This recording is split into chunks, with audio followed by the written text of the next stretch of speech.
Praise the lord. హల్లెలూయా.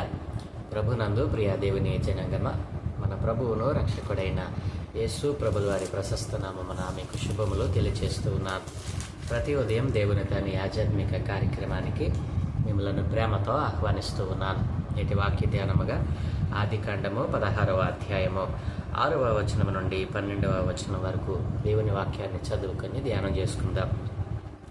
అందుకు అబ్రాము, ఇదిగో నీ దాసి నీ చేతిలో ఉన్నది, నీ మనసు వచ్చినట్లు దాన్ని చేయుమని శారాయితో చెప్పాను.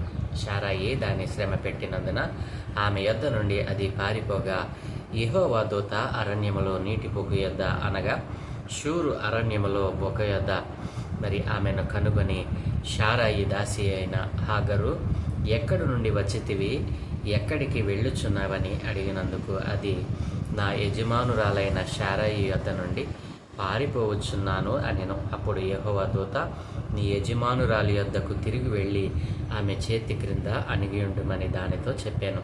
మరియు యెహోవా దూత, నీ సంతానమును నిశ్చయముగా విస్తరింపచేసేదను, అది లెక్కింప వీలునంతగా విస్తారమవునని దానితో చెప్పాను.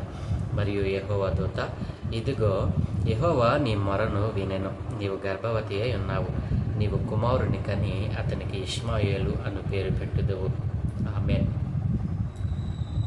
అతడు అడవి గాడిద వంటి మనుష్యుడు, అతని చెయ్యి అందరికిని, అందరి చేతులు అతనికిని విరోధముగా ఉండును.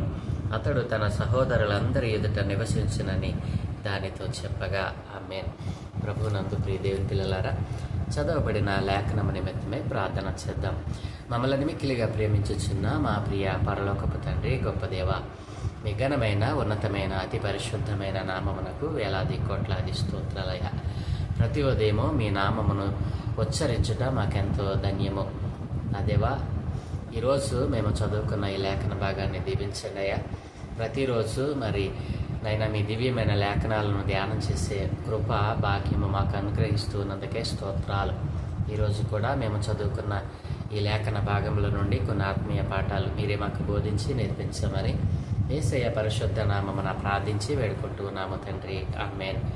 ప్రభునందు ప్రియదేవ, శారాయి తన దాసి అయిన హాగరును తన భర్త అయిన అబ్రహాముకు భార్యగా ఇవ్వడం, అబ్రహాము వలన హాగరు గర్భవతి అవడం మనం చూస్తూ ఉన్నాం. గర్భవతి అయిన దగ్గర నుండి హాగరు తన యజమానురాలిని నీచంగా ఎంచడం మనం చూస్తూ ఉన్నాం.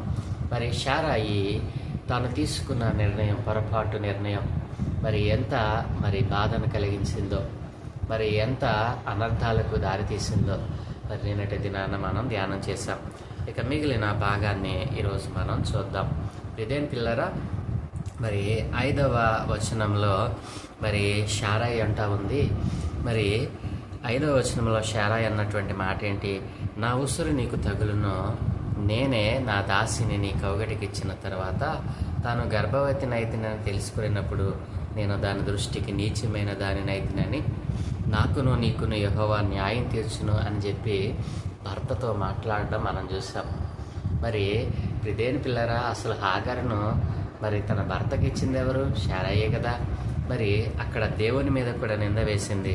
దేవుడు నాకు సంతానం ఇవ్వలేదు, యెహోవాయే నాకు సంతానం ఇవ్వలేదని చెప్పి మాట్లాడతాం మనం చూసాం. ఇదేం పిల్లరా, ఇక్కడ 2వ వచనంలో మనం చూసినట్లయితే శారాయి, ఇదిగో నేను పిల్లలు కనకుండా యెహోవా చేసి ఉన్నాడని దేవుని మీద మాట్లాడింది. ఇక్కడేమో హాగరు గర్భవతి అయిన తర్వాత నా ఉసురు నీకు తగులుతుంది తప్పకుండా అని చెప్పి మాట్లాడినప్పుడు 6వ వచనంలో అబ్రాము మాట్లాడుతూ అంటున్నాడు కదా. అందుకు అబ్రాము, ఇదిగో నీ దాసి నీ చేతిలో ఉన్నది, నీ మనసు వచ్చినట్లు దాన్ని చేయమని శారాయితో చెప్పాను. శారాయి దాన్ని శ్రమ పెట్టినందున ఆమె యొద్ద నుండి అది పారిపోగా. ఇదేం పిల్లారా, ఈ వచనంలో మనం చూసినట్లయితే శారాకు కలిగిన బాధను గుర్తించిన అబ్రాము ఆమెకు సానుకూలంగా స్పందిస్తున్నట్లు మనం చూడగలం. కొందరు బైబిల్ విమర్శకులు ఏం మాట్లాడతారంటే, శారాయి అబ్రాములు హాగరును విశ్వాసులై ఉండి హాగరును శ్రమ పెట్టారు అని, కనికరం లేకుండా ఇబ్బందులు పాలు చేశారని చాలామంది విమర్శిస్తూ ఉంటారు. కానీ అబ్రహామును శారాయిని తప్పుపడుతూ ఉంటారు. కానీ అక్కడ హాగరు తన యజమానురాలి పట్ల మరి చేసిన దానిని మనం మరింత అపరాధంగా భావించాలి. ఎందుకంటే దాసియే, యజమానురాలు యజమానురాలే. ఎప్పటికీ దాసి యజమానురాలు కాలేదు, మరి యజమానురాలు దాసి కాలేదు. కాబట్టి దేవుడు మరి అబ్రాహామును శారాయిని దీవిస్తానన్నాడు, వారికి సంతానం ఇస్తానన్నాడు, వాగ్దానం చేశాడు. మరి అట్లాంటి మరి తన యజమానురాలికి బద్ధురాలై ఉండవలసిన హాగరు ఎప్పుడైతే గర్భవతి అయిందో తన యజమానురాలిని ఎలా చూసిందంటే అండి, నీచమైన దానిగా ఎంచిందంట. ఇదేం పిల్లరా, దాసిలాగానే ఉండాలి, దాసిలాగానే ఆలోచించాలి. మరి దేవుడు మరి తనకిచ్చినటువంటి స్థానాన్ని మర్చిపోకూడదు ఇదేం పిల్లరా. కాబట్టి ఉదాహరణకు మనం చూసినట్లయితే ఈ రోజుల్లో ఎవరైనా మరి అబ్రహాములు శారాయిలు హాగారును మరి అబ్రహాము శారాయి హాగరును మరి శ్రమ పెట్టారని, ఇబ్బందులు పాలు చేశారని, అందుకే మరి హాగరు శారాయి దగ్గర నుంచి పారిపోయిందని చెప్పి విమర్శిస్తూ ఉంటారు. ఉదాహరణకు మనం చూసినట్లయితే ఈ రోజుల్లో ఎవరైనా గర్భవతి అయి ఉండి ఏదైనా పొరపాటు చేస్తే, అంటే మరి శిక్షకు తగినటువంటి మరి పని చేసుకుంటే మరి ఇప్పటి ఉన్న చట్టాలు మరి ఆమెను మరి గర్భవతి అని వదిలేస్తాయా? గర్భవతి అయిన ఆమెను అరెస్ట్ చేస్తాయి, శిక్షిస్తాయి. కాబట్టి ఇప్పుడు ఇదేం పిల్లరా, అలాగనే శారాయి ఆమెను శ్రమ పెట్టిందంటే విశ్వాసురాలైన శారాయి ఆమెను చిత్రహింసలు పెట్టిందని భావించకూడదు. ఎందుకంటే ఎప్పుడైతే తనను మరి నీచమైన దానిగా ఎంచిందో ఆ కారణాన్ని బట్టి యజమానురాలి యొక్క అధికారాలను చూపించి ఉండవచ్చు తప్ప ఆమెను కష్టపెట్టిందనో, నిష్ఠూర పెట్టిందనో, మరి నీళ్ళు ఇవ్వకుండా, అన్నం పెట్టకుండా మార్చిందనో మనం భావించకూడదు. ఇదేం పిల్లరా, మరి కఠినంగా ప్రవర్తించింది అని మనం అనుకొని ఉండవచ్చు. కానీ విశ్వాసురాలైన మరి శారాయి మరి మన అందరికీ తల్లిగా ఎలా మారగలదు? అలా మళ్ళీ చేసి ఉంటే దేవుడు ఆమెను ఎందుకు యాక్సెప్ట్ చేస్తాడు? ఇదేం పిల్లరా, విమర్శలు చాలానే వస్తాయి. కానీ దైవికమైన ఆలోచనతో, దైవికమైన మనసుతో మనం ఆలోచన చేస్తే మరి అట్లాంటివన్నీ కూడా మరి మనం పటాపంచలు చేసుకోవచ్చు. ఈ రోజున ఈ అనుమానాలకు, ఈ యొక్క మరి దేవుని మనస్సు లేక ఈ రకమైనటువంటి మరి అనేకమైనటువంటి సిద్ధాంతాలను మనం కల్పించుకుంటా ఉన్నాం. మరి కల్పన కథలను మనకు నచ్చినట్లుగా అన్యుడు ఏ రీతిగా అయితే మరి తన మస్తిష్కంలో మెదిలిన ప్రతి ఆలోచనని మరి దేవునిగా, దేవతలుగా మలచేశాడో, గ్రంథాలు రాసి వాటిని మరి ఉనికిలోనికి తేగలిగాడు. అలా మనం దేవుని వాక్యాన్ని, బైబిల్లో ఉన్న దేవుణ్ణి మనం అలా చేయకూడదు. ఎందుకంటే దేవుని మనస్సు వేరు, దేవుని మనస్సులో ఉన్నటువంటి ఆలోచన వేరు. ఆ ఆలోచన మనకి ఎప్పుడు వస్తుంది అని అంటే నిత్యము ఆయన సన్నిధిని మనం అనుభవించినప్పుడు, నిత్యము ఆయన పాద సన్నిధిలో మనం కనిపెట్టినప్పుడు. ప్రియమైన పిల్లారా, ఇక 7వ వచనం 8వ వచనం మనం చూసినట్లయితే మరి ఆమె ఏం చేసింది? హాగరు ఆమె శ్రమ పెట్టినందున శారా యొద్ద నుండి అది పారిపోయిందంట. పారిపోయి మరి అరణ్యంలో తిరుగుతున్నప్పుడు యెహోవా దూత అరణ్యములో నీటి బొగ్గ యొద్ద, అనగా షూరు మార్గంలో బొగ్గ యొద్ద ఆమెను కనుగొని, శారాయి దాసివైన హాగరు, ఎక్కడి నుండి వచ్చితివి, ఎక్కడికి వెళ్ళుచున్నావని అడిగినందుకు, అది నా యజమానురాలైన శారాయి యొద్ద నుండి పారిపోవచ్చున్నానని చెప్పి దేవుని యొక్క దూతతో చెప్పడం మనం చూస్తూ ఉన్నాం. అరణ్యములోకి పారిపోయిన హాగరుకు యెహోవా దూత ప్రత్యక్షమై ఆమెతో మాట్లాడుతూ ఉంది. మరి ప్రియమైన పిల్లరా, ఈ క్రింది వచనాల్లో దేవుని వలె హాగరు సంతానాన్ని దీవిస్తున్నట్లు మరి దేవుడు వాగ్దానం చేస్తాడు. మరి నీ సంతానాన్ని కూడా నేను దీవిస్తాను, లెక్కలేనంత విస్తారమైన జనం చేస్తానని దేవుడు వాగ్దానం చేస్తూ ఉన్నాడు. మరి ఇంతకీ మరి ఎందుకు హాగరు పారిపోయింది? ఎందుకు మరి అరణ్యంలో, ఆ షూరు అరణ్యంలో అటు ఇటు తిరుగుతూ ఉంది? ఇదేం పిల్లరా, తన స్థితిని మర్చిపోయింది. దేవుడు ఆశీర్వదిస్తే ఆశీర్వాద కారణాన్ని బట్టి తన స్థితిని మర్చిపోయింది. తన యజమానురాలను నీచంగా ఎంచింది. ఇదేం పిల్లరా, దాసి ఏం చేయాలి? యజమానునికి విధేయత చూపి వారి చేతి కింద అణిగి ఉండాలి. ఇదేం పిల్లరా, ఈ రోజున విశ్వాసులమైన మనందరము ఆ సర్వాధికారి అయిన దేవుని చేతి కింద అణిగి ఉండాలి. విశ్వాసి అయిన మనమే దేవునిగా మనలను మనం ప్రత్యక్షపరచుకుంటే ఆ రోజున లూసిఫర్ ఏ విధంగా క్రింద త్రోయబడ్డాడో మనం కూడా అలా త్రోయబడతాం. ఆఖరి కూడా యజమానురాలిగా మరి మారిపోవడానికి ప్రయత్నం చేస్తూ ఉంది. యజమానురాలి మరి చేతి కింద అణిగి ఉండకుండా తన స్థితిని మర్చిపోయి ప్రవర్తించినట్లుగా మనం ఇక్కడ చూస్తూ ఉన్నాం. అందుకే యెహోవా దూత తన స్థితిని తెలియజేస్తూ ఉంది. హాగరు, ఎక్కడికి వెళ్తున్నావు, ఎక్కడికి వెళ్దామని ప్రయత్నం చేస్తున్నావు అని అంటే, నా యజమానురాల దగ్గర నుంచి నేను పారిపోతున్నాను, నన్ను కష్టపెడుతుంది, నన్ను నిష్ఠూర పెడుతుంది, నన్ను ఇబ్బందులు పాలు చేస్తుంది అని చెప్పి ఏకవరు పెడితే దేవుని దూత అంటుంది కదా, నీవు తిరిగి వెళ్ళి నీ యజమానురాలి చేతి కింద అణిగి ఉండు అన్నాడు. 9వ వచనం మనం చూస్తున్నాం. అప్పుడు యెహోవా దూత నీ యజమానురాలి యొద్దకు తిరిగి వెళ్ళి ఆమె చేతి క్రింద అణిగి ఉండమని దానితో చెప్పాను. అవును, దాసి తన స్థితిని మర్చిపోయింది. తన పరిస్థితి ఏమిటో, తను ఐగుప్తు నుండి తీసుకుని రాబడినటువంటి ఒక దాసి యొక్క జీవితం ఏంటో తెలుసా? తను హెచ్చింపుకోవడానికి ఆస్కారం ఉండదు. ఎందుకంటే తనది కాని దేశంలో, తన ప్రజలు కాని దేశంలో మరి దాసిగా తీసుకుని రాబడింది. ఆమెకు ప్రత్యేకమైనటువంటి అధికారాలు కానీ ప్రత్యేకమైనటువంటి అవసరాలు తీర్చుకునేటువంటి అవకాశం కానీ ఉండదు. మరి తనకు ఏమిటి, తన అవసరాలు ఎలా తీర్చబడతాయి అని అంటే, యజమానురాలు ఏ యజమానురాలికైతే దాసులుగా మరి నీవు ఉంటావో వారే నీ అవసరాలు తీర్చాలి తప్ప నీవుగా అవసరాలు తీర్చుకోవటానికి నీకు ప్రత్యేకమైన అధికారం అనేటువంటిది ఏది ఉండదు. ఆఖరు ఆ విషయాన్ని మర్చిపోయి తన యజమానులైన శారాయి చేతి కింద అణిగి ఉండకుండా ఎప్పుడైతే మరి తను గర్భవతిని అయిందని చెప్పి ఆ గర్భమును ఆధారం చేసుకుని తాను హెచ్చించుకోవడం ప్రారంభించింది. తన యజమానులైన శారాయి చేతి కింద అణిగి ఉండకుండా శారాయి అధికారాన్ని తాను తీసుకోవాలని ఆలోచన కలిగి ప్రవర్తించినట్లుగా మనం చూడగలం. ప్రియమైన పిల్లరా, ఆ కారణాన్ని బట్టే కేవలము దేవుడు తన యజమానురాలిని నీచమైన దానిని ఎంచిన కారణాన్ని బట్టే మరి శారాయి ఆమెను బాధపెట్టింది తప్ప, ఒకవేళ గర్భవతి అయిన హాగరు శారాయి చెప్పినట్లుగా విన్నట్లయితే ఈ అర్ధాంతమంతా జరిగేది కానే కాదు. ప్రియమైన పిల్లలు, కాబట్టి దాసి యొక్క స్థానం ఏమిటో, యజమానురాలు యొక్క స్థానం ఏమిటో ఎరగని దానిగా. ఎందుకంటే హాగరు ఐగుప్తు దేశం నుండి తీసుకుని రాబడింది. ఐగుప్తు అనగా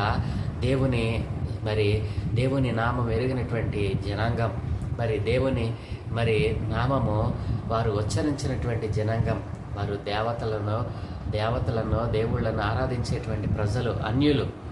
ఐగుప్తు అనగా అన్యులు. ఇదేం పిల్లరా, అలాంటి దేశంలో నుండి తీసుకుని రాబడినటువంటి ఆఖరికి ఆ విషయాలు తెలిసి ఉండకపోవచ్చు. ఇక్కడ దేవుని దూత తన దగ్గరికి వచ్చి మాట్లాడుతుంది కదా, నువ్వు ఎక్కడికి వెళ్తున్నావు హాగరు, నీ స్థానం ఏమిటి, నీ పరిస్థితి ఏమిటి, నీవు ఎక్కడ ఉండమని నీవు తీసుకుని రాబడ్డావు, నీ యజమానురాలు చేతి కింద అణిగి ఉండు, వెళ్ళు అని చెప్పి ఆమె స్థితిని మరలా జ్ఞాపకం చేసినప్పుడు ఏమైంది? ప్రియదేవుని పిల్లరా, 10వ వచనంలో మరియు యెహోవా దూత ఆమె నీ యజమానుల దగ్గరికి వెళ్ళు అని అంటూనే 10వ వచనంలో యెహోవా దూత నీ సంతానమును నిశ్చయముగా విస్తరింపజేసేదను, అది లెక్కింప వీలునేనంతగా విస్తారమవనని దానితో చెప్పాను.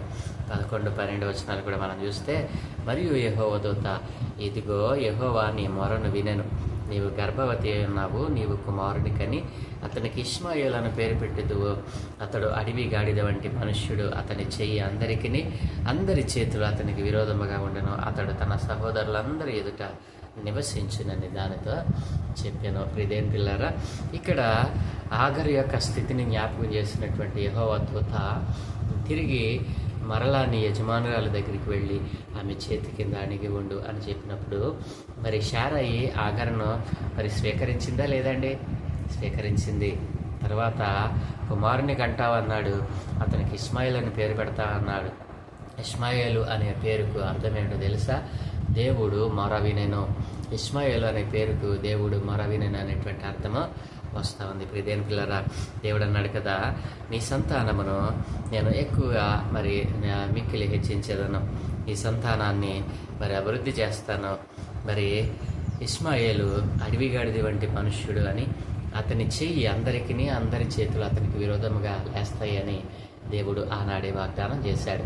ప్రియదేని పిల్లరా, ఈ వచనాల్లో మనం చూసినట్లయితే ఈ దినాన మనం చూస్తున్నట్లుగా ఇష్మాయేలులో నుండే మరి క్రీస్తు శకం మరి 5-6 శతాబ్దాలలో, క్రీస్తు శకం 5-6 శతాబ్దాలలో మరి మహమ్మద్ అనేటువంటి వ్యక్తి పుట్టడం, ఈ ఇస్మాయిల్లో నుండే మహమ్మద్ అనేటువంటి వ్యక్తి పుట్టడం, ఆ వ్యక్తి మరి తనకు తానుగా దేవుడిగా మరి ఇటువంటి పాత్రలను దొంగిలిస్తూ బైబిల్ని తనకు అనుకూలంగా మార్చుకుని ఈ అహ్మద్ అనేటువంటి వ్యక్తి మరి గ్రంథాన్ని కూడా రాసుకుని తానే దేవుడిగా మరి ప్రవక్తగా మరి ప్రకటించుకుని మరి ఈ రోజున అనేక మంది మరి దేవుని యొక్క బైబిల్లో రాయబడినటువంటి పాత్రలను తన జాతికి తగినట్లుగా వర్గీకరిస్తూ ఆ మతానికి మత గ్రంథాలు కూడా రాసి ప్రస్తుతం వాటి గురించి లోతుగా మనం పోవాల్సిన అవసరం లేదు. కానీ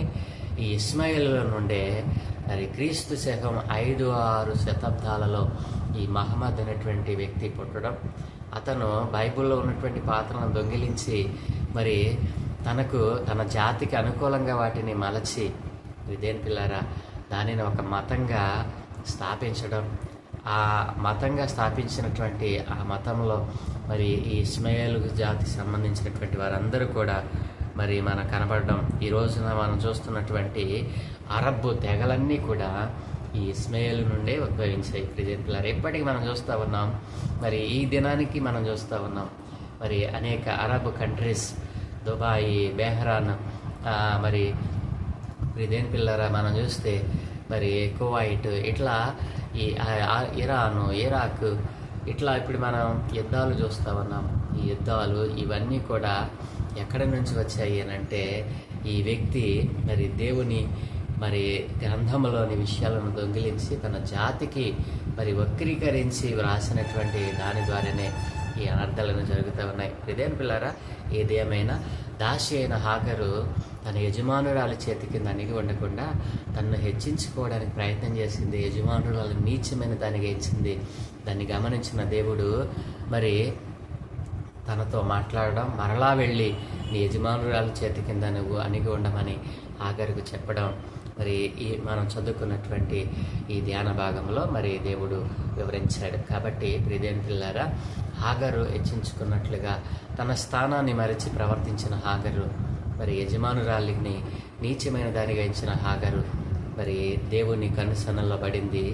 దేవుడు సరిచేశాడు. దారి తప్పిన వారిని సరిచేయటానికే దేవుడు ఆకాశంలో నుండి మనందరినీ చూస్తూ ఉన్నాడు.